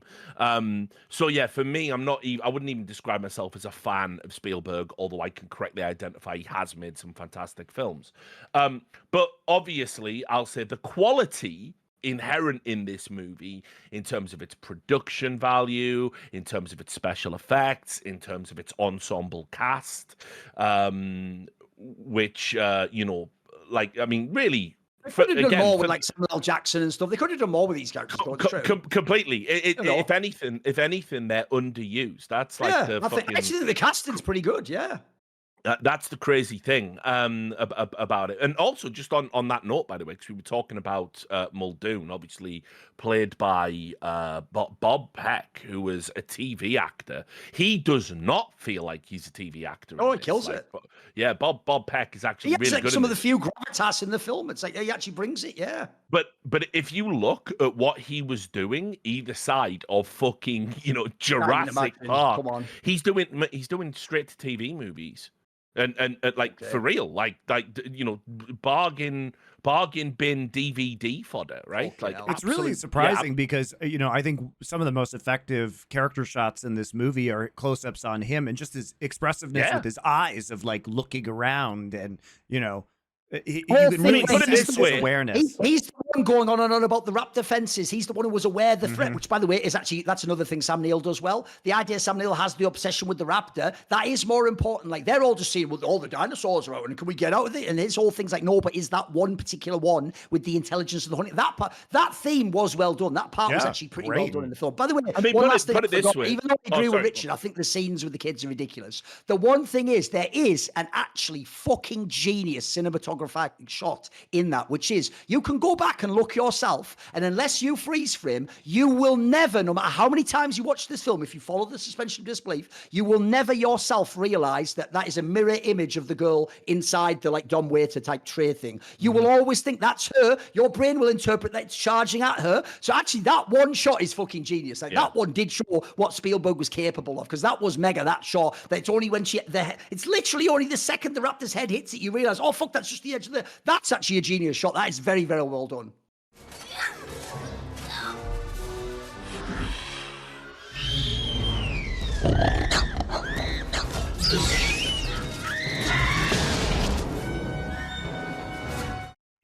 And you know, other aspects of it that I think have, you know, held up well, other than the effects and just the general production value, obviously is, I mean, I think in terms of I view it as a genre movie, but again, I think it's aiming a little bit higher than just like mild peril. I mean, put it this way: if you look at what the Jurassic Park franchise has gone on to become with the Chris Pratt movies, it's an abomination, right? Like, I never wanted a sequel to this movie, by the way. Well, I actually, I mean, look, this is probably going to seem strange given that, you know, I've kind of placed Jurassic Park similarly at a 6 or a 7, you know, out of 10, and not said some very flattering things about it. But I mean, I actually don't think the sequels to this are as bad as people make out. Now, that's obviously remembering them. But I think as a trilogy, I don't think it's terrible. I think beyond that, by the time you get to the Jurassic World reboots, I think these are diabolical. I mean, what's depressing, I guess, is it's actually intellectually regressed. Like, it's actually gone backwards from its starting point. I think which this is just kind of like crazy to think about. It's really, I mean, and Michael Crichton did write the sequel novel, The Lost World. Yeah, The Lost World, yeah. But I do think that this was just a one-note concept, and I think in general, Michael Crichton, he gets an idea, there's one good story in it. I don't think this needed to be perpetuated, because all that needed to be said about this from a philosophical perspective is said in this movie. Like, there's nothing else to be said. It's like, oh, it happened again. It's like, no, that's just boring. Yeah. Well, I mean, look, I you know, the idea of like the island, you know, going on to be abandoned and them having to come back and reclaim it and all that, and like what will have happened with this life finding a way, and we've left it unchecked, but it isn't actual life, is it? Because we've, you know, spliced DNA with things that shouldn't be and created animals that shouldn't exist. Which, as I say, I agree with Duncan. They sort of gloss over that part a little bit too much. Like, I think they probably could have been horrific. Yeah, there probably should be a scene where it's like we're going, look, if we can't bring them back just as they were, we shouldn't interfere and put like what happens, for example, if they breed like frogs and they, you know, and they spawn and then we get loads of these. We've got to be super careful. We don't know what this is going to do. What if it gives them, you know, intelligence, as it's sort of alluded to? What if you fucked the Chimera ones, where there was ones that, like in an Alien film, would be like the half breed or whatever? What if they kept those on one side for experimentation? You could have hinted at all sorts of things. Yeah. I mean, literally the plot of Alien Resurrection. So I mean, look, I get they're not trying to make that kind of film, but I think for a family movie of its type, I can imagine this would like. The good thing about this movie is, and it's something that like a lot of people put on like the Harry Potter phenomenon, is like, oh, it encourages kids to read and all of this stuff. I could imagine this would spark an interest in science among like a kid if you caught this at the right time. And I think the idea, its central premise is so strong. The idea of, oh shit, there are flies in amber and we could bring them back. And what if it just happened to be a mosquito and we could get that blood outside of its body? What could we do? What could we bring back? And so I could imagine that, like, I think if kids saw this film, it would absolutely spark your imagination for the incredible possibilities of science, which, this is... So there are good things to like about the film. Look, I also think you know we've glossed over that this movie is really excellent, in my opinion, at engendering a childlike sense of wonder. I think that's part of the power of this movie. I think that's one of the extraordinary things about it. That scene with the meme with the Sam Neill taking off the glasses, and by the way, what a fucking full send facial actor he is, like, because like there's a reason that has been memed into permanence, right? Because he absolutely nails it, and that is indeed. What you have to understand is I'm getting a bit meta here. I'm not trying to. It is just in my nature. I'm a media student twat, so I have a tendency to go that way. But obviously, that is us. That is the audience seeing the incredible wonderment of what we can do with modern cinema, modern technology, CGI. You will not believe your eyes. Indeed, the first time you see this, you won't believe your eyes. You cannot believe how good, like, your brain knows a dinosaur isn't there, and yet I am seeing it, and I know it's a computer-generated image, but look at the physicality of it. Look at the textures. Look how it interacts with its surroundings. It's real. It's believable. It's three-dimensional. It has weight. It has presence. All of that is obviously what's going on in that drop of the sunglasses, of the aviators, and the movie absolutely still delivers on that premise. Like, it still delivers on the special effects, the unbelievability of what you're about to see. And look, it's probably not complimentary, and I'm sure Steven Spielberg wouldn't like it, but if movies are meant to be rides at a theme park rather than high art, then Jurassic Park is one of the best examples of nailing that. It's better than anything that came after it in terms of, like, Pirates of the Caribbean, literally based on a ride. It's more than that, because it's a meta commentary on theme parks in and of itself. They're on the ride. Yeah, completely. And it's what I mean about this. Everything about Jurassic Park, we didn't even talk about, the aesthetic. Like, the visuals hold up really well. The logo is fucking fire still of the park. Yep. The Ford Explorers, the world like building decked out. The world building, the buildings, the world building is stellar. Great. The world building is stellar. It is up there. I mean, like, in the same way, because I know we were talking about Alien before we went live. In the same way that Alien and Aliens have these fully three-dimensional worlds, just incredible. But like, you're just there.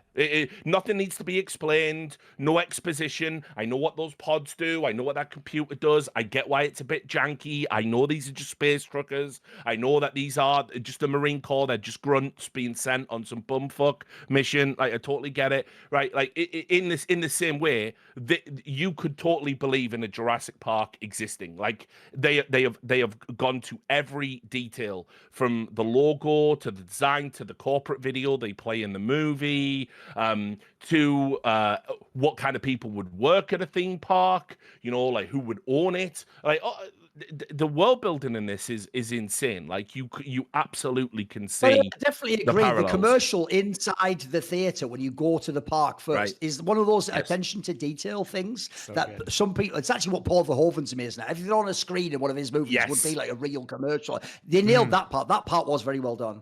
Yeah, and so I will give it to them. Like, put it this way, I think, like, while I might think the movie fails as a movie in a lot of areas, it's the production value. The production value is indisputable. The attention to detail, the amount, the money is there on the screen. By the way, $65 million budget is insane for what is there. And to make $1 billion for the time is insane as well. Yeah. But I mean, the movie does exude that attention to detail, that quality, that people did. There was somebody there to think about everything. There really was. And so, look, as I said, it might not be for me. It isn't a movie for me anymore. Once upon a time, it was when I was a kid. Now it's not a movie for me. This is the quintessential, hey, we've got a weekend. It's raining outside. We can't do anything. Tell you what, I'm going to put on a film. It's going to knock your socks off, kids. I'll put some popcorn in the microwave. Look, this is a movie that when I rewatched it this week, it made me happy, because it does. First off, I said up front, this plays on a lot of memories for me, right? And I still have a nostalgic love of this film. But also, I was thinking, I said to my wife, I can't wait to show our kids this. You know what I mean? Yeah, Because yeah. I do think there is value to this movie, and I do think it is much more than a lot of like almost every other family like blockbuster films. I think calling out Lord of the Rings, I think, is a good one, by the way, in terms of I agree that Lord of the Rings is better than this. I agree that the films you guys picked are better, right? From a artistic standpoint. But I think that this is a very successful and very good film for its genre, and it does a lot of interesting things. And I think it's cool that we can still have conversations about this movie 3 decades after it's released in terms of the morality, in terms of the themes it presents, right? Does it do the best job? No, I agree. Hammond is, he's treated in too kind of a light, but it actually does generate a conversation about his character, and there is nuance to this. And I love the pacing of this movie. I love the way they set up the characters. I think it's very tightly plotted. There's some 90s bullshit in this. There's a ton of Deus Ex Machinas. A scene that I think is completely ridiculous is when Dennis Nedry is killed by the Dilophosaurus, where he gets spit on, and then they do the jump scare where it's inside his car magically. I'm like, I mean, it's terrible. Yeah, that is. We just wanted a jump scare in this, but I mean, also as well. I mean, I'll say as well, in terms of like, you could probably make an argument to say this is like one of the first memetic movies, just because of the timing at which it came out. It was so big, it was so ubiquitous. The internet was just kind of becoming, a readily available technology. People could afford it, and this was like, this is a super important film in terms of not art, right? Not the furtherment of cultural relevance. Yes, like in terms of cultural relevance, this movie is immense. It's like Duncan said. There's probably like in English-speaking countries, anyone above a certain age has absolutely seen this movie more than once. Would instantly get the clever girl reference, right? Which is, by the way, a throwaway quip in a 1993 summer movie. It has loads of memes. It has the life finds a way. It has the clever girl. It even has the one which the joke is you won't even know the meme when they're underneath. Now, when you know the meme when it's the Terminator, but that's obviously the Velociraptor coming in when the kids are underneath that meme of them crying or whatever. It has so many memes in it, a million memes. My biggest problem, I'll make it quick, is this. I don't hate it totally as a movie, as in I could not watch it and then fondly remember being a child. I think when I watched it 10 years ago, I was just on Puff the Magic Dragon's ride. So at that point in time, you know what, things got a bit hazy. It was just fucking go with the flow, wasn't I? I was back, baby, in my own childhood, recapitulating it. The problem is, as an adult, from watching it now, I can safely tell you this is an example of a film I'm going to put on the shelf and it will just stay there. I won't be watching this film again. I actually am scared, in light of what Richard said, because that's the other thing. I used to also think the sequel wasn't bad though, because I'm also a big Jeff Goldblum fan. Scared to watch that now. Scared if I watch that it'll be some of this again. Because I actually thought that one was good, but I can't tell anymore. I want to do. I want to do an arc where we make Thorin watch Returns. like 4 children's movies. That's what I want to do now. What we should do is we should find the most formative movies of Thorin's childhood that he hasn't seen in 20 years. That's the problem. Here's the thing. I killed my darlings, mate. I've gone back and watched literally like the best cartoons of that era, and I'm thinking, no joke. It's actually why I'm glad the internet exists. If I'd actually had to do that shit where you buy it off eBay and it's super expensive, I'd be really annoyed when they came. I've done it with the books from that era. I thought were fucking sick. They're all trash because the problem is you're 8 years old. You have zero palate. It would be like asking someone what's the best food, and you actually answer like McDonald's. Like, yeah, you're a little kid. You know nothing. You don't even know what MSG is, for fuck's sake. You actually think it tastes the best. You think those fries are awesome. So that's the problem. You know, when I was a babe, blah blah blah, the Bible. I think that's a joke. No, but I mean, for real, I think like I watched some stuff does hold up. I watched Watership Down recently. That is dark, man. Some of those scenes are really fucked up in that movie. One day we're going to get to this. That still bangs, man. Is things that were the dark fantasy. So if you want to watch Terry Gilliam films, that holds up. Sure. Even, you know what? Even though it's much maligned, even Legend somewhat holds up. Any of those things with that type of special effects can actually still be terrifying, and images of the mind and the psyche. That stuff can be good. By the way, that line, Doa and I did a show on Nerd Legion a couple weeks ago on Time Bandits. Right, from '81, which was Terry Gilliam's first non the Monty TV series Python is coming out, right? It's already out, but yeah, I God haven't knows seen how that is. I don't know if I'll be watching that one. Yeah. I mean, no. By the way, like, this is such a fucking out of pocket thing. You can cut this out of the episode if you want, because they do. It's Little People now, right? Isn't Yes. it? You don't. Say, Yes. Is it still Little People? No. In it? No. They're not Little People. Now, No. this is going to sound so bad, but like, I'm not there if it's not Little People. Of Like, course not. No. That's like That an was one essential. of the endearing things. Yeah, that was the charm. I don't know if that makes me like an asshole or a look, sicko or I something, think but, that is like, part of the fantasy world that was constructed by Terry Gilliam, right? And Yeah. the actors in that movie really do a good job, right? And I really enjoy that movie. So anyway, but no, that is not the casting decision that they made in the reboot that I have not seen, the TV reboot that I have not seen. You know, it's that's a shame. But I also understand it. I get it. You're never gonna see a film like that again. They don't even put little people in Snow White and the Seven Little People anymore, do they? That's so it's like crazy. It's over. Anyway, look, wrapping up the Jurassic Park thing. And like Duncan, I do like to go back and kill my darlings. This was never one of my darlings. This was never a fond favorite. We got off on the wrong foot, quite famously, as I said. But I mean, look, I'll set what I can say is while this is very much like Duncan says a movie, I will, we must put away these childish things, and but in terms of its cultural importance, its cultural significance, and in terms of how kids will come to receive this movie probably for decades to come. It's one of those movies that isn't anchored in a moment in time, so it is set to age terribly. It is timeless in that sense. This is a story about the incredible potentials of science and how people can take it too far and push science to extremes, and that is going to be a recurring theme throughout all of human history. How it can be, how it can be abused, how it can be monetized, how it can be done irresponsibly, how it can as a produce horror majesty. aficionado.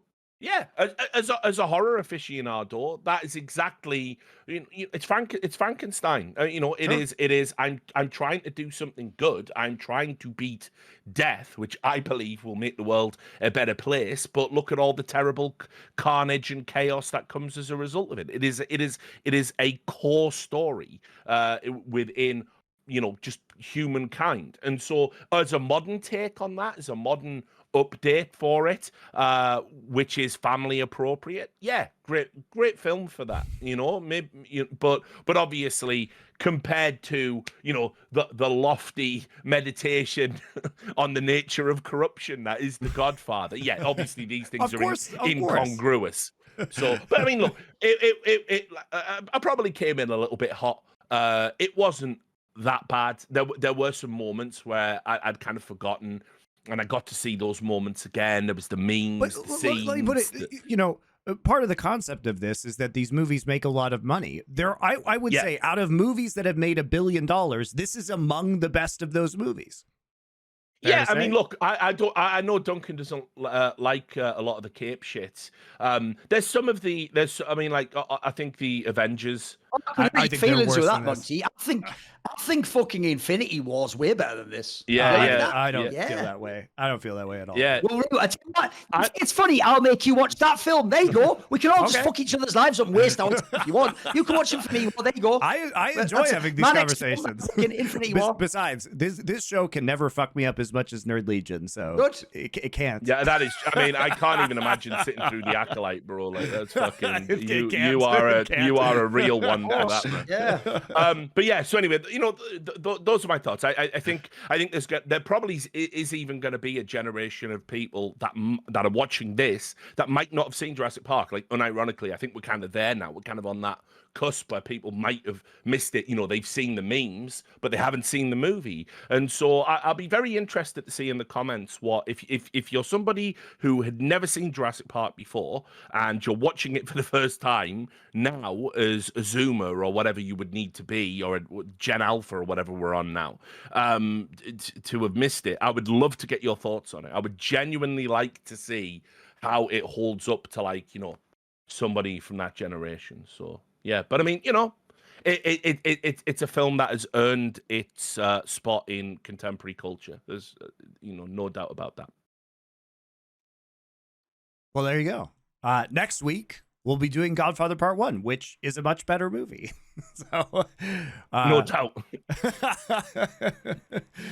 And then we'll move on to Goodfellas and then Casablanca. And, out of all those films, I agree. And I think Jurassic Park is probably the worst one. But as far as it being, I think, very successful, the audience is trying to set up. And I genuinely think it's a very well constructed film, even 30 years later, especially with something as ambitious in terms of effects and, pop science gobbledygook. It's amazing. I think it's held up this long, frankly. So we'll be back next week with a very large tonal shift with The Godfather. See you guys then.